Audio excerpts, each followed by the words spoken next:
Bienvenidos de nuevo, histonautas. Mi nombre es Gloria Fernanda Samano Villanueva y hoy continuaremos con el estudio de la biología celular con membrana y citoesqueleto. ¿Qué veremos en este episodio? De membrana le analizaremos sus funciones, componentes y transporte, mientras que de citoesqueleto analizaremos filamentos delgados, intermedios y microtúbulos. ¿Y qué es la membrana plasmática? Es el límite de la vida. Nos permite separar al medio externo del interno. Mide más o menos entre 5 y 10 nanómetros, en promedio 7.5. Y ojo, no es visible en microscopía óptica. ¿Y cuáles son las funciones de la membrana plasmática? Una de las más importantes, la compartimentalización. También es la plataforma para actividades bioquímicas, proporciona una barrera permeable y selectiva, transporte de solutos, respuesta a estímulos externos, interacción celular y transformación de energía. ¿Y cuáles son los componentes de la membrana plasmática? Tenemos los componentes estructurales, que son lípidos, como fosfolípidos, esfingolípidos y colesterol, proteínas integrales, periféricas y ancladas a lípidos, y carbohidratos, glucolípidos y glucoproteínas. Empezaremos a estudiar a uno de los componentes más importantes de la membrana celular, los lípidos, y dentro de los lípidos tenemos unos lípidos muy especiales, que son los fosfolípidos, que tienen la característica de ser moléculas anfipáticas, es decir, tienen un extremo con una cabeza polar que le da la característica de ser hidrofílico. En cambio, tienen un extremo de cadenas de ácidos grasos, una saturada y una insaturada, que le dan la característica a la membrana de esta porción ser hidrofóbica. Y esto se repite en el otro extremo, cadenas de ácidos grasos hidrofóbicas y cabezas polares hidrofílicas. Los fosfolípidos le confieren a la membrana ciertas características, en primera fluidez y en segunda la capacidad de autoensamblarse. Los fosfolípidos también son asimétricos en la membrana. Uno de los fosfolípidos importantes en la membrana externa es la fosfatidilcolina o lecitina. Aquí la vemos en la membrana externa. La fosfatidilcerina es uno de los fosfolípidos importantes en la membrana interna. La fosfatidilethanolamina o la cefalina puede estar tanto en la membrana interna como en la membrana externa. Y el fosfatidilinositol, que también es uno de los fosfolípidos importantes en la membrana interna. La esfingomielina es un fosfolípido particular, porque en su porción polar no tiene el esqueleto de glicerol y solamente tiene una cadena de ácidos grasos. Mientras que la esfingosina y las ceramidas corresponden a esfingolípidos, que se caracterizan por tener una cabeza polar y una única cadena de ácidos grasos. Otra característica muy importante es que estos siempre o la mayor parte están asociados a glucolípidos. Y por último, el colesterol, uno de los componentes más importantes de la membrana debido a que le da rigidez. Otra cuestión importante de las membranas plasmáticas en cuanto a lípidos es la formación de las balsas lipídicas, que son lugares en la membrana en las que tienen una alta cantidad de esfingosina, ceramidas y colesterol, es decir, esfingolípidos y colesterol, y estas balsas lipídicas permiten transportar proteínas y receptores a donde se requiera en la membrana plasmática. Otro componente importante de la membrana celular son los carbohidratos. De esos tenemos carbohidratos que se unen a lípidos, que se llaman glucolípidos, como los cerebrósidos y los gangliósidos. Estos dos son esencialmente importantes en el proceso de mielinización. Y los carbohidratos que se unen a las proteínas son las glucoproteínas. Las glucoproteínas son muy importantes en cuanto al reconocimiento de los grupos sanguíneos A, B, AB y 0. Y también son evidentes con la tinción de Paz. Aquí observamos una fotomicrografía de campo claro de intestino que está teñido con paz, donde es evidente el glucocálix. El glucocálix está formado por glucoproteínas y por eso se ve esta imagen paz positiva. Otro componente importante de la membrana celular son las proteínas. De estas tenemos de tres tipos: integrales, periféricas y ancladas a lípidos. Las proteínas integrales son todas aquellas que atraviesan la membrana plasmática. Las periféricas son las que están por arriba o por abajo de la membrana. En cuanto a las proteínas integrales, podemos tener bombas, que sean iones o precursores de macromoléculas, que sean canales o conductos de iones o agua, transportadoras. Estas son aquellas que sufren un cambio conformacional y transportan sustancias específicas. Receptoras. Reconocen y fijan a un ligando. Ligadoras al citoesqueleto. Unas tienen función de enzima y otras tienen una función puramente estructural. Y en cuanto a las proteínas periféricas, tenemos acción enzimática, conectoras con la matriz extracelular o con el citoplasma, asociadas a segundos mensajeros y otras puramente estructurales. Algo muy importante en el estudio de la membrana es entender que la mejor forma de estudiar a la membrana plasmática es mediante la criofractura. Este proceso se hace congelando con nitrógeno líquido a una célula. Esto se coloca al vacío, se corta con una cuchilla y podemos separar las dos caras de la membrana plasmática. Una cara externa o cara E y una cara interna o cara P. Hay que recordar que estas dos caras es el interior de los fosfolípidos y como ustedes pueden observar, en la cara P se observan una mayor cantidad de proteínas porque muchas de ellas están ancladas al citoplasma. Entonces aquí lo observamos con microscopía electrónica de barrido. La cara citoplasmática tiene una mayor cantidad de proteínas, mientras que la cara E o la cara externa tiene una menor cantidad de proteínas. Y en cuanto al transporte de membrana, tenemos de tres tipos. El transporte pasivo, es decir, no requiere de energía. Tenemos a la difusión simple. Esto es mediante partículas que son de pequeño tamaño, como la urea y los alcoholes, o gases como el oxígeno, el CO2 y el nitrógeno, o moléculas similares a la composición de la membrana, como ácidos grasos, esteroides y vitaminas liposolubles. La difusión facilitada se da principalmente con iones, por ejemplo potasio, cloruro, sodio, calcio y carbohidratos simples como glucosa, fructosa y galactosa. Esto se puede dar mediante conductos o canales y transportadores.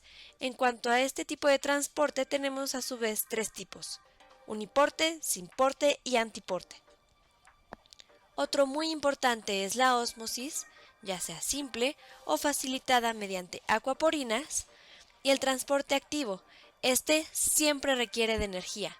Y tenemos el transporte activo primario, que es mediante bombas, el transporte activo secundarios, que primero necesitamos que se genere energía para que se pueda abrir a otro canal o alguna otra proteína transportadora, y el transporte vesicular, mediante endocitosis, ya sea fagocitosis, pinocitosis o mediada por receptor, y exocitosis.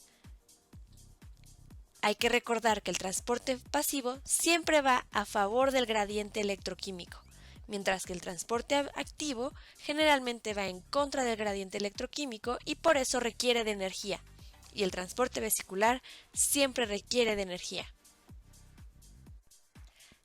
Las vesículas endocíticas pueden formar fagocitosis, pinocitosis o endocitosis mediada por receptor, como se mencionó anteriormente. En la fagocitosis se fagocitan partículas que son mayores de 250 nanómetros, mientras que en la pinocitosis, partículas que son menores de 150 nanómetros. Y aquí tenemos un ejemplo. Esta es una célula fagocítica y aquí se ve cómo se forman los fagosomas de partículas mayores de 250 nanómetros. Y aquí lo vemos a mayor aumento.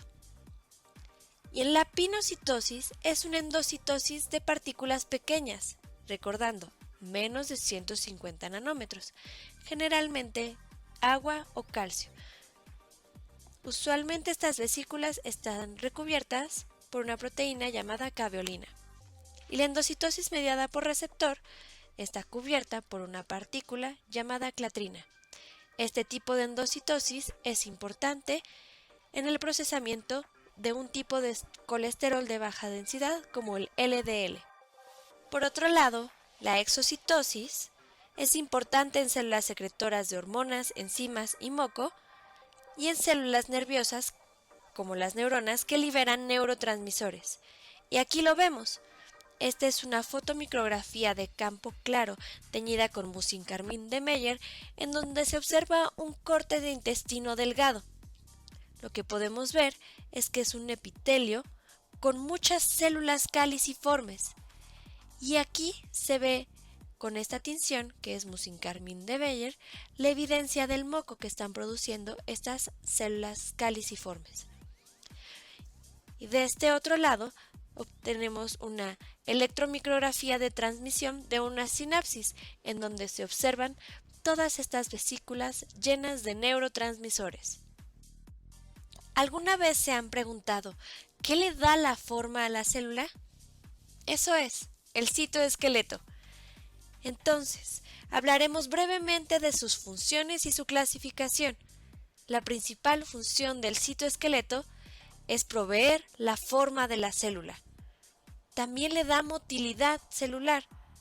Interviene en el transporte intracelular de vesículas y de organelos y se puede clasificar en filamentos delgados, intermedios y microtúbulos. También tenemos filamentos gruesos, que son los filamentos de miosina. Esos se abordarán posteriormente en el segundo bloque, en el tema de músculo. Iniciaremos hablando de los filamentos delgados. Son filamentos de actina.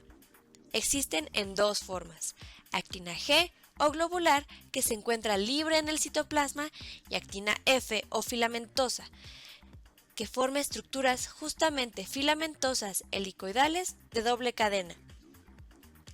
Miden entre 6 y 8 nanómetros de diámetro. Y aquí lo vemos. En un verde más oscuro tenemos actina G, que está en la forma globular, que inicia polimerizando desde el extremo negativo y forma alactina F o alactina fibrilar.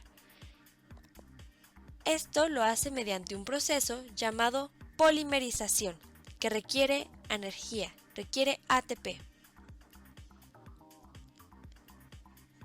Del extremo negativo se da el crecimiento lento y el crecimiento rápido es gracias a una proteína, la gelsolina, que facilita el proceso de la polimerización.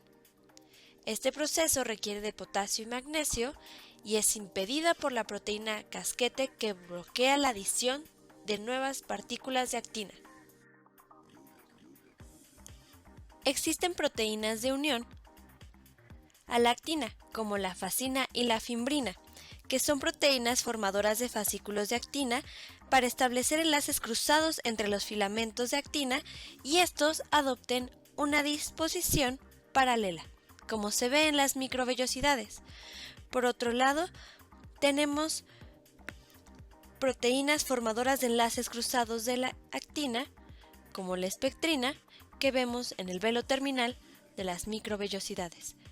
Y por último, proteínas motoras de la actina, como la miosina 1 y la miosina 2. ¿Cuáles son las funciones de la actina? Anclaje en uniones celulares, por ejemplo, en contactos o adhesiones focales. Estructura de las microvellosidades como veíamos anteriormente, locomoción celular, contracción muscular y la formación del anillo contráctil en la división celular. También tenemos a los filamentos intermedios, cuyo diámetro es de unos 8 a 10 nanómetros. Están formados por subunidades de 50 kilodaltones. No se despolimerizan como la actina y su papel es fundamentalmente estructural. Están formados inicialmente por una vaina central con dos extremos, amino terminal y carboxilo terminal. Esta es una estructura de monómeros. Si dos monómeros se unen, forman un dímero superenrollado. Si dos dímeros superenrollados se juntan por un extremo amino y carboxilo terminal, forman tetrámeros. Después vamos a ir formando tetrámeros escalonados apareados en su forma amino y carboxilo terminal. Y por último formamos los 8 tetrámeros que forman los filamentos intermedios de diámetro de 8 a 10 nanómetros. Y hay que destacar que los filamentos intermedios son componentes del citoesqueleto que nos permiten la identificación de diferentes tejidos básicos de nuestro organismo. Por ejemplo, los de clase 1 y 2 como las citoqueratinas nos permiten evidenciar células epiteliales. Clase 3 pimentina nos permite evidenciar todas las células que son originadas del mesénquima, como células del tejido conjuntivo, mientras que la desmina está presente en células musculares. La proteína ácida fibrilar glial está presente en todas las células de la glía en el sistema nervioso, por ejemplo, oligodendrocitos, astrocitos y ependimocitos. Los de clase 4 destacan los neurofilamentos, esenciales para el reconocimiento de neuronas, y los de clase 5, las lamininas, que están presentes en todas las células nucleadas. Y por último, los microtúbulos son cilindros proteicos huecos no ramificados que permiten la migración celular, el transporte vesicular intracelular, el movimiento de cilios y flagelos y la fijación y movimiento de cromosomas en la división celular, y miden 20 a 25 nanómetros de diámetro. ¿Y cómo está formado un microtúbulo? Fácil, por tubulina alfa, beta y gamma. Si tomamos la tubulina alfa y beta, formamos un dímero de tubulina, y si acomodamos un dímero de tubulina alfa, beta, alfa, beta, alfa, beta, formamos un protofilamento. Y aquí lo tenemos, la estructura final de un microtúbulo son 13 protofilamentos, que inician su polimerización a partir del extremo negativo, o minus, gracias a la presencia de proteínas casquete y tubulina gamma, por medio de un proceso que requiere de energía de GDP a GTP. Y si nosotros quisiéramos evidenciar la presencia de microtúbulos, los podríamos ver en microscopio electrónico de transmisión, como se observa en esta imagen, donde vemos estos pequeños tubulitos formados de tubulina en microscopía electrónica. Y si queremos hacerlos más evidentes, podemos solicitar una inmunohistoquímica contra tubulina y verlo mediante microscopio de fluorescencia, y en este ejemplo se ve la presencia de microtúbulos en verde. Los microtúbulos son esenciales para el transporte de vesículas dentro de las células, y esto no lo hacen solos. Para esto necesitan proteínas motoras, como la cinesina y la dineína. La cinesina favorece el transporte anterógrado, es decir, va hasta el extremo positivo del microtúbulo, mientras que la dineína favorece el transporte retrógrado hacia el extremo negativo. Una mnemotecnia fácil para recordarlo es cuando vas al cine, estás contento hacia el lado positivo, y cuando regresas del cine, regresas sin dinero y ahora estás negativo. Los microtúbulos están presentes en estructuras llamadas centriolos, que son estructuras cilíndricas de 0.2 micras de diámetro y 0.5 micras de longitud. Son pares y están en disposición perpendicular. Se encuentran cerca del núcleo y están asociados a una matriz pericentriolar, densa y amorfa. Y aquí los observamos, dos centriolos dispuestos en una forma perpendicular. Y aquí los vemos en dos extremos de la célula, organizando a los microtúbulos para la división celular. El centro organizador de microtúbulos o centrosoma es la región donde se van a localizar estos centriolos. Es a partir de aquí donde se van a empezar a formar los microtúbulos y controla la dirección, cantidad, polaridad, orientación, organización de estos, y son importantes para organizar los microtúbulos durante la división celular en donde hay dos centrosomas. Pero ¿cómo está formado un centriolo o un cuerpo basal? Sencillo, 9 por 3. ¿Y qué quiere decir 9 por 3? 9 tripletes. Cada triplete está formado por 3 microtúbulos. El microtúbulo A, que contiene 13 protofilamentos, el microtúbulo B con 10 protofilamentos, que comparte estos protofilamentos 2 con el microtúbulo A. Y por último, el microtúbulo C, que tiene 10 protofilamentos y comparte 2 protofilamentos con el microtúbulo B. La anexina, que ayuda a unir al microtúbulo C con el microtúbulo A, la centrina, la dineína, que son bracitos que están asociados a la anexina, y la proteína radial. Y aquí lo vemos. Esto es una electromicrografía de transmisión en la que se hacen evidentes la presencia de estos 9 tripletes. Veamos. Aquí están un triplete, 2, 3, 4, 5, 6, 7, 8 y 9.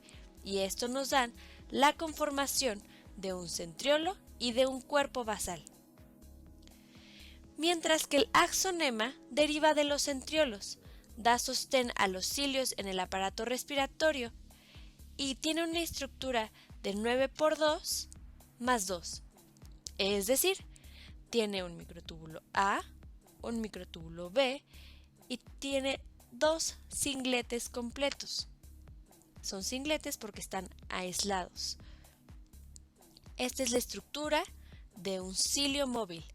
Para más información, consulta la cápsula de tejido epitelial. Y para concluir, aquí están los histotips. Recuerda que la membrana mide en promedio 7.5 nanómetros. 5 a 10 nanómetros podría ser una respuesta correcta. Y no es visible en microscopía óptica. Recuerda cuál es el límite de resolución del microscopio óptico.